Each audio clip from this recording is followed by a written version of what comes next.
ഡോക്ടറെ കൊണ്ട് കാണിച്ചു. ഡോക്ടർ സ്കാൻ ചെയ്യാൻ പറഞ്ഞു.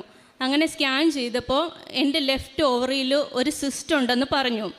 അപ്പോൾ ഡോക്ടർ പറഞ്ഞു അത് എത്രയും പെട്ടെന്ന് റിമൂവ് ചെയ്ത് കളയണം എന്ന് പറഞ്ഞു. കീഹോൾ സർജറിയാണ് എനിക്ക് സജസ്റ്റ് ചെയ്തത്.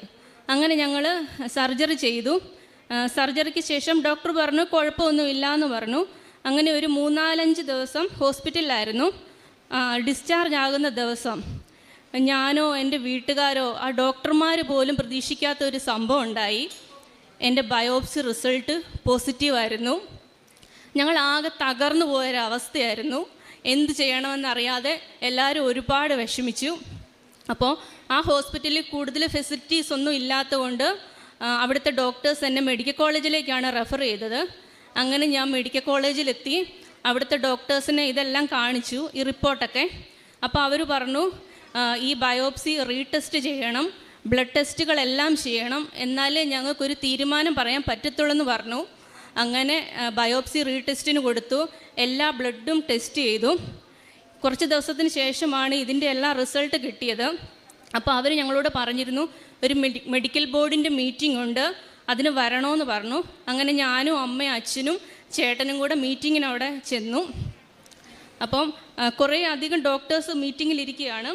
ഞങ്ങൾ ആ റൂമിൽ കയറി ചെന്നിട്ട് അവിടുത്തെ ആ മെയിൻ ഡോക്ടർ എൻ്റെ മുഖത്ത് നോക്കി വളരെ കൂളായിട്ട് എന്നോട് പറഞ്ഞു കുട്ടിയുടെ കാര്യം കുറച്ച് റിസ്ക്കാണ്, കുട്ടിയുടെ ലെഫ്റ്റ് ഓവറിയിൽ ക്യാൻസറാണ്, വേറെ ഓപ്ഷൻസ് ഒന്നുമില്ല, കുട്ടി അൺമാരീഡ് ആണെന്ന് ഞങ്ങൾക്കറിയാം, പക്ഷേ ഞങ്ങളെ സംബന്ധിച്ചിടത്തോളം ഓരോ പേഷ്യൻറ്റിൻ്റെയും ജീവനാലും വലുത്, അതുകൊണ്ട് മോളുടെ 2 ഓവറിയും യൂട്രസും റിമൂവ് ചെയ്തേ പറ്റൂ എന്ന് പറഞ്ഞു. വേറെ ഓപ്ഷൻസ് ഒന്നുമില്ലെന്ന് അവർ തീർത്ത് പറഞ്ഞു. ഇതിന് സമ്മതമാണെങ്കിൽ സർജറി പ്രൊസീഡ് ചെയ്യാം, സൈൻ ചെയ്ത് തരണമെന്ന് പറഞ്ഞു. എനിക്ക് ഒരിക്കലും അക്സെപ്റ്റ് ചെയ്യാൻ പറ്റാത്തൊരു കാര്യമാണ് ആ ഡോക്ടറിനോട് പറഞ്ഞത്. ഞാൻ അവിടെ നിന്ന് ഒരുപാട് കരഞ്ഞു. എന്നിട്ട് ഞാൻ സമ്മതിക്കത്തില്ലെന്ന് പറഞ്ഞ് ഞാൻ ആ റൂമിൽ നിന്ന് ഇറങ്ങിപ്പോന്നു. അങ്ങനെ ഞങ്ങൾ വീട്ടിലേക്ക് പോന്നു. ആ ഒരു സമയത്താണ് വേറൊരു കാര്യം കൂടെ നടക്കുന്നത്. ഇതെൻ്റെ അമ്മയാണ്. അമ്മയ്ക്ക് ഒരു 15 വർഷം മുന്നേ പീരീഡ്സൊക്കെ നിന്നതാണ്. അപ്പം പെട്ടെന്ന് എനിക്ക് വയ്യാതിരിക്കുന്ന ഈ സമയത്ത് പെട്ടെന്ന് അമ്മയ്ക്ക് പീരീഡ്സ് ഉണ്ടായി. അപ്പോൾ എല്ലാവരും അങ്ങ് പേടിച്ചു പോയി. അപ്പോൾ അമ്മയും കൊണ്ട് ഹോസ്പിറ്റലിൽ കൊണ്ടുപോയി. അമ്മയ്ക്ക് ആദ്യം DNC ചെയ്തു, അൾട്രാസൗണ്ട് ചെയ്തു, MRI ചെയ്തു. ഇതിൻ്റെ എല്ലാം റിസൾട്ട് കിട്ടിയപ്പം ആ ഡോക്ടേഴ്സ് ഞങ്ങളോട് പറഞ്ഞു അമ്മയുടെ കാര്യം കുറച്ച് കോംപ്ലിക്കേഷനാണ്, എത്രയും പെട്ടെന്ന് അമ്മയ്ക്ക് യൂട്രസിൻ്റെ സർജറി നടത്തണം, ഇത് ക്യാൻസർ ആകാൻ സാധ്യതയുണ്ട് എന്ന് പറഞ്ഞു. അപ്പം എന്ത് ചെയ്യണം, വേറൊരു നിവൃത്തിയില്ല. അപ്പം ഞങ്ങൾ അന്ന് അമ്മയ്ക്ക് സർജറി ചെയ്യാമെന്ന് തന്നെ തീരുമാനിച്ചു. അത് കഴിഞ്ഞിട്ട് ഞങ്ങൾ വീട്ടിൽ പോന്നു. അപ്പം എൻ്റെ കാര്യത്തിലാണ് ഒരു തീരുമാനം ഇല്ലാതെ ഇരിക്കുന്നത്. കാരണം ഞാൻ സർജറിക്ക് ഞാൻ സമ്മതിക്കത്തില്ല. ഈ സർജറി ചെയ്ത് കഴിഞ്ഞാൽ പിന്നെ എൻ്റെ ജീവിതം തീർന്ന് എനിക്കിനി വേറൊരു ലൈഫ് ഉണ്ടാകത്തില്ലെന്ന് എനിക്ക് നന്നായിട്ടറിയാം. അപ്പോൾ വീട്ടുകാർ പറഞ്ഞു എന്നാൽ നമുക്കൊരു സെക്കൻഡ് ഒപ്പീനിയൻ എടുക്കാം, വേറൊരു ഹോസ്പിറ്റലിലും കൂടെ കൊണ്ട് കാണിക്കാമെന്ന് പറഞ്ഞു. അങ്ങനെ കോട്ടയത്ത് തന്നെയുള്ള ഒരു മൾട്ടി സ്പെഷ്യാലിറ്റി ഹോസ്പിറ്റലിൽ എന്നെ കൊണ്ട് കാണിച്ചു. അപ്പം ഞാൻ വളരെ പ്രതീക്ഷയോടെയൊക്കെയാണ് പോകുന്നത്. കാരണം ഗവൺമെൻറ് ഹോസ്പിറ്റൽ പോലൊന്നും അല്ലല്ലോ, പ്രൈവറ്റ് ഹോസ്പിറ്റലിലാകുമ്പം അവരിങ്ങനെയൊന്നും സംസാരിക്കില്ല, എന്തെങ്കിലും പ്രതീക്ഷ കാണും എന്ന് വിചാരിച്ച് ഞാൻ അവിടെ പോയതാണ്. ഞാൻ അവിടെ ചെന്നപ്പോഴത്തേക്കും ഈ റിപ്പോർട്ടെല്ലാം ആ ഡോക്ടറിനെ കാണിച്ചു. ഇതെല്ലാം നോക്കിക്കഴിഞ്ഞിട്ട് വളരെ ഗൗരവത്തിൽ ആ ഡോക്ടർ എന്നോട് പറഞ്ഞു മെഡിക്കൽ കോളേജിൽ നിന്ന് പറഞ്ഞത് വളരെ ശരിയാണ്, മോളുടെ 2 ഓവറിയും യൂട്രസും റിമൂവ് ചെയ്തേ പറ്റൂ, വേറെ ഒരു ഓപ്ഷനും ഇല്ല, ഐ ആം സോറി എന്ന് പറഞ്ഞു. അപ്പോൾ എനിക്ക് എൻ്റെ എല്ലാ പ്രതീക്ഷകളും നഷ്ടപ്പെട്ടു. ഞാൻ അവിടെ ഇരുന്ന് കരഞ്ഞു. എന്നിട്ട് ഞാൻ ഡോക്ടറോട് ചോദിച്ചു ഡോക്ടറെ വേറൊരു വഴി ഇല്ലേന്ന് ചോദിച്ചു. പറഞ്ഞു ഇല്ലെന്ന് പറഞ്ഞു. ഞാൻ പറഞ്ഞു എൻ്റെ ലെഫ്റ്റ് ഓവറിയിൽ മാത്രമേ പ്രശ്നമുള്ളല്ലോ, പിന്നെ എന്തിനാണ് എൻ്റെ റൈറ്റ് ഓവറിയും യൂട്രസും എല്ലാം റിമൂവ് ചെയ്യുന്നതെന്ന് ചോദിച്ചു. അപ്പോൾ ആ ഡോക്ടർ എനിക്ക് പറഞ്ഞ് മനസ്സിലാക്കി തന്നു എനിക്ക് ആദ്യം ചെയ്തത് കീഹോൾ സർജറിയാണ്. ഓപ്പൺ സർജറി ആയിരുന്നെങ്കിൽ ഈ സിസ്റ്റ് റിമൂവ് ചെയ്യുമ്പോൾ വേറെ പ്രശ്നമൊന്നും ഉണ്ടാവില്ലായിരുന്നു. പക്ഷേ കീഹോൾ സർജറി ആകുമ്പോൾ ഇത് കുത്തിപ്പൊട്ടിച്ചാണ് എടുക്കുന്നത്. അപ്പം ഉറപ്പായിട്ടും ഈ അസുഖം മറ്റേ ഓവറിയിലും യൂട്രസിലും ശരീരത്തിന് വേറെ അവയവങ്ങളിലേക്കൊക്കെ സ്പ്രെഡ് ചെയ്തിട്ടുണ്ടാവും. അതുകൊണ്ടാണ് ഇങ്ങനെ ചെയ്യണമെന്ന് പറയുന്നതെന്ന് പറഞ്ഞു.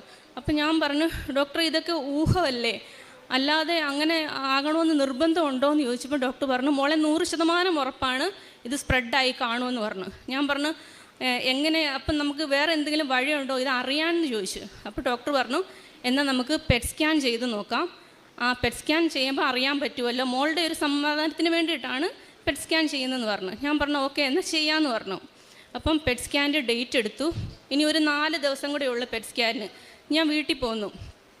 സത്യം പറഞ്ഞാൽ എൻ്റെ വീടെന്ന് പറഞ്ഞാൽ ഒരു മരണ വീടിന് തുല്യമാണ്. കാരണം എൻ്റെ അമ്മയ്ക്ക് വയ്യ, എനിക്ക് വയ്യ, ഞങ്ങളാരും ഒന്നും പരസ്പരം സംസാരിക്കുന്നില്ല, ആഹാരം കഴിക്കുന്നില്ല, കരച്ചിൽ മാത്രമേ ഉള്ളൂ. അങ്ങനെ ഇരിക്കുമ്പോഴത്തേക്കും അമ്മ എന്നോട് പറഞ്ഞു, മോനെ ചേർത്തലയിൽ കൃപാസനം എന്നൊരു പള്ളിയുണ്ട്, മാതാവിൻ്റെ പള്ളിയാണ്, അവിടെ ഒരുപാട് അത്ഭുതങ്ങൾ നടക്കുന്നുണ്ട്, അവിടെ ചെല്ലുന്നവർക്കെല്ലാം അനുഗ്രഹങ്ങൾ കിട്ടുന്നുണ്ട്, നമുക്കവിടെ പോകാമെന്ന് പറഞ്ഞു. അങ്ങനെ ഞാനും എൻ്റെ അമ്മയും അച്ഛനും കൂടെ പിറ്റേ ദിവസം തന്നെ കൃപാസനത്തിലെത്തി. ഞങ്ങളിവിടെ വന്നു ഉടമ്പടി എടുത്തു. ഉടമ്പടി എടുത്തിട്ട് ഞാനിവിടെ വന്ന് പ്രാർത്ഥിച്ചു, എൻ്റെ മാതാവേ, ഞാൻ ആദ്യം അമ്മയുടെ കാര്യമാണ് പറഞ്ഞത്. എൻ്റെ അമ്മയ്ക്ക് ഇങ്ങനെ പ്രശ്നമാണെന്ന് ഡോക്ടർമാർ പറയുന്നു, അമ്മയുടെ ജീവന് തന്നെ ആപത്താണെന്നാണ് പറയുന്നത്, ഒരു കുഴപ്പവും ഉണ്ടാവരുത്, അമ്മയുടെ സർജറി ഭംഗിയായിട്ട് നടക്കണം, അമ്മയ്ക്ക് ഒരു കുഴപ്പം ഉണ്ടാകാതെ അമ്മയെ രക്ഷിക്കണമെന്ന് പറഞ്ഞു. പിന്നെ എൻ്റെ കാര്യം പറഞ്ഞത്, എൻ്റെ ലെഫ്റ്റ് ഓവറിയിൽ പ്രശ്നമുണ്ടെന്ന് എനിക്കറിയാം, പക്ഷേ പെറ്റ് സ്കാൻ ചെയ്യുമ്പോൾ എൻ്റെ റൈറ്റ് ഓവറിക്കോ യൂട്രസിനോ ശരീരത്തിൻ്റെ ഒരു ഭാഗങ്ങൾക്കോ ഒരു കുഴപ്പം ഉണ്ടാകാതെ അമ്മ എന്നെ രക്ഷിക്കണം, ഇനി കൃപാസന മാതാവല്ലാതെ വേറെ ആരും എനിക്കില്ല, അമ്മ എന്നെ രക്ഷിക്കണം, എൻ്റെ ജീവിതം എനിക്ക് തിരിച്ചു തരണം എന്ന് ഞാൻ ഇവിടെ നിന്ന് പ്രാർത്ഥിച്ചു. അന്ന് തന്നെ ബഹുമാനപ്പെട്ട ജോസഫ് അച്ഛൻ്റെ കാണാനുള്ള ഭാഗ്യം എനിക്കും അമ്മയ്ക്കും കിട്ടി. അച്ഛൻ ഞങ്ങൾ രണ്ടുപേരെയും അനുഗ്രഹിച്ച് പ്രാർത്ഥിച്ചു. എന്നോട് ഇവിടെ ഒന്ന് സാക്ഷ്യം പറയണമെന്ന് പറഞ്ഞു. അങ്ങനെ ഞങ്ങൾ തിരിച്ചു പോയി. ഇനി ഒരു 4 ദിവസം കൂടെ ഉള്ളു പെറ്റ് സ്കാനുള്ളൂ. പിറ്റേ ദിവസം തന്നെ ഞാനും അമ്മയും കൂടെ, എനിക്കും അമ്മയ്ക്കും തീരെ വയ്യ, എന്നിട്ട് ഞങ്ങൾ ഇവിടുന്ന് കിട്ടിയ പത്രം എല്ലായിടത്തും കൊണ്ട് കൊടുത്ത്, ചോറുപതി ഉണ്ടാക്കി ഹോസ്പിറ്റലുകളിലെല്ലാം കൊണ്ട് കൊടുത്ത്, രാവും പകലും ഇല്ലാതെ ഞങ്ങൾ പ്രാർത്ഥിച്ച്, കരഞ്ഞ് പ്രാർത്ഥിച്ച് ഞങ്ങൾ. എന്നിട്ട് പെറ്റ് സ്കാൻ്റെ ഡേറ്റ് ആയി. അപ്പം ഞാൻ വിശുദ്ധ തൈലം നെറ്റിയിലും വയറിലും ഒക്കെ കുരിശ് വരച്ച്, പിന്നെ ഉപ്പ് കഴിച്ച്, ഉടമ്പടി കാശ് രൂപമൊക്കെ കൈ പിടിച്ച് ഞാൻ പെറ്റ് സ്കാന് പോയി. അവിടെ ചെന്ന് കഴിഞ്ഞിട്ട് സ്കാനിങ്ങും ഉണ്ടായിരുന്നു, അതുപോലെ തന്നെ ബ്ലഡ് ടെസ്റ്റുകളും ഉണ്ട്. ആ മെഡിക്കൽ കോളേജിൽ ചെയ്ത അതേ ബ്ലഡ് ടെസ്റ്റുകൾ ഇവിടെ ഉണ്ടായിരുന്നു. ഇതെല്ലാം ചെയ്ത് എൻ്റെ റിപ്പോർട്ട് കിട്ടി. അപ്പം ഞാൻ പെറ്റ് സ്കാൻ തുറന്ന് നോക്കുന്നില്ല. ഞാൻ ആദ്യം ബ്ലഡ് ടെസ്റ്റ് തുറന്ന് നോക്കിയപ്പോൾ തന്നെ എനിക്ക് ഭയങ്കര അത്ഭുതം തോന്നി. കാരണം മെഡിക്കൽ കോളേജിൽ വെച്ച് എൻ്റെ CA 125 അവർ ചെയ്തതാണ്, അതിൻ്റെ നോർമൽ വാല്യൂ 35. എനിക്കന്ന് അവിടെ വെച്ച് 56 ഈ ഉടമ്പടി എടുത്തതിന് ശേഷം 4 ദിവസത്തിന് ശേഷം ഈ ബ്ലഡ് ടെസ്റ്റ് ചെയ്തപ്പോൾ എനിക്കത് ഒരുപാട് കുറഞ്ഞു, വെറും 14. ഇത് കണ്ടപ്പോൾ തന്നെ എനിക്ക് എന്തോ അത്ഭുതം തോന്നി. എൻ്റെ അമ്മ മാതാവ് എൻ്റെ കാര്യത്തിൽ ഇടപെട്ടു എന്ന് തന്നെ ഞാൻ വിശ്വസിച്ചു. അത് കഴിഞ്ഞിട്ട് ഈ 2 റിപ്പോർട്ടുമായിട്ട് ഡോക്ടേഴ്സിനടുത്ത് ചെന്നു. അവിടെ ഉണ്ടായിരുന്നു മെഡിക്കൽ ബോർഡിൻ്റെ മീറ്റിംഗ്. അപ്പോൾ ഈ റിപ്പോർട്ട് വാങ്ങിച്ച് അവരകത്തിരുന്ന് ചർച്ച ചെയ്യുക. ഞാനും അമ്മയും അച്ഛനും കൂടെ പുറത്തിരുന്ന് പ്രാർത്ഥിച്ചുകൊണ്ടിരിക്കുക. കുറച്ച് കഴിഞ്ഞപ്പോഴത്തേക്കും ഞങ്ങളെ അകത്തേക്ക് വിളിച്ചു. അപ്പം ഞാൻ ആദ്യം അവിടെ കാണാൻ ചെന്നപ്പം എന്നോട് വളരെ ഗൗരവത്തോടെ സംസാരിച്ച ആ ഡോക്ടർ എന്നോട് ഭയങ്കര സ്നേഹത്തോടെ മോളെ അകത്തേക്ക് വാ എന്നും പറഞ്ഞ് എന്നെ വിളിക്കുന്നു. അപ്പം തന്നെ എനിക്ക് തോന്നി ഈ ഡോക്ടറിൻ്റെ മൈൻഡ് ഇത്ര പെട്ടെന്ന് മാറിയല്ലോ എന്ന് വിചാരിച്ച് ഞാൻ അകത്ത് കയറി. അതിനുശേഷം അവർ 4 ഡോക്ടേഴ്സ് ഉണ്ടായിരുന്നു. അവർ ഞങ്ങളോട് സംസാരിച്ചു. എന്നിട്ട് പറഞ്ഞു ബ്ലഡ് ടെസ്റ്റും റിപ്പോർട്ടും എല്ലാം കണ്ടു. മോളുടെ ഈ റിപ്പോർട്ടൊക്കെ അനുസരിച്ച് മോളുടെ ലെഫ്റ്റ് ഓവറിയിൽ ഒരു ചെറിയ പ്രശ്നമുണ്ട്. പക്ഷേ റൈറ്റ് ഓവറിയിലോ യൂട്രസിലോ ശരീരത്തിൻ്റെ ഒരു ഭാഗത്തോ നിനക്ക് ഈ അസുഖം സ്പ്രെഡായിട്ടില്ല. അതുകൊണ്ട് നിൻ്റെ ലെഫ്റ്റ് ഓവറി മാത്രം റിമൂവ് ചെയ്താൽ മതി, ബാക്കി ട്രീറ്റ്മെൻറ്റും കൂടെ കഴിഞ്ഞ് കഴിയുമ്പോൾ മോൾ ഓക്കെ ആവുമെന്ന് പറഞ്ഞു. എനിക്കും എൻ്റെ അമ്മയ്ക്കും അച്ഛനും ഉണ്ടായ സന്തോഷം പറഞ്ഞറിയിക്കാൻ വയ്യ. ഞാൻ ഒരുപാട് സന്തോഷിച്ചു. അപ്പോൾ എനിക്ക് മനസ്സിലായി മനുഷ്യർക്ക് അസാധ്യമായത് ദൈവത്തിന് സാധ്യമാകുമെന്ന് എൻ്റെ അനുഭവത്തിലൂടെ എനിക്ക് ബോധ്യപ്പെട്ടു. എനിക്ക് ഒരുപാട് വിശ്വാസമായി. അത് കഴിഞ്ഞ് ഡോക്ടറിനോട് പറഞ്ഞു എത്രയും പെട്ടെന്ന് മോളുടെ ഈ സർജറി നടത്തണമെന്ന് പറഞ്ഞു. അപ്പം ഞാൻ പറഞ്ഞു ഡോക്ടറെ എൻ്റെ അമ്മയ്ക്ക് ഇതുപോലെ ഒരു പ്രശ്നമുണ്ട്, അമ്മയ്ക്ക് അവർ സർജറി പറഞ്ഞിരിക്കുകയാണ്, വേഗം നടത്തിയില്ല അമ്മയുടെ ജീവന് തന്നെ ആപത്താണെന്നാണ് പറഞ്ഞിരിക്കുന്നത്, അതുകൊണ്ട് അമ്മയുടെ കൂടെ നിൽക്കാനും വേറെ ആരുമില്ല, ഞാൻ മാത്രമേ ഉള്ളൂ, അതുകൊണ്ട് അമ്മയുടെ സർജറി ആദ്യം, അത് കഴിഞ്ഞ് മതി എൻ്റെ എന്ന് പറഞ്ഞു. അപ്പോൾ ഡോക്ടർ പറഞ്ഞു മോളെ നമ്മളിപ്പം താമസിക്കും തോറും നമ്മളിപ്പോൾ എടുത്ത തീരുമാനങ്ങളൊക്കെ മാറിപ്പോകുമെന്ന് പറഞ്ഞു.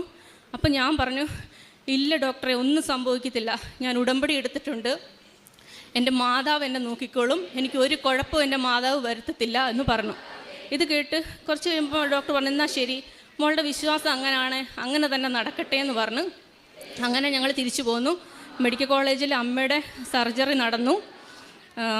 അതിനുശേഷം കുറച്ച് ദിവസത്തിന് ശേഷം അമ്മയുടെ ബയോപ്സി റിസൾട്ട് വന്നു. റിസൾട്ട് വന്നപ്പോൾ അമ്മയ്ക്ക് യാതൊരു കുഴപ്പമില്ല, അമ്മയ്ക്ക് ഒരു കുഴപ്പമില്ലെന്നുള്ള റിപ്പോർട്ടാണ് വന്നത്.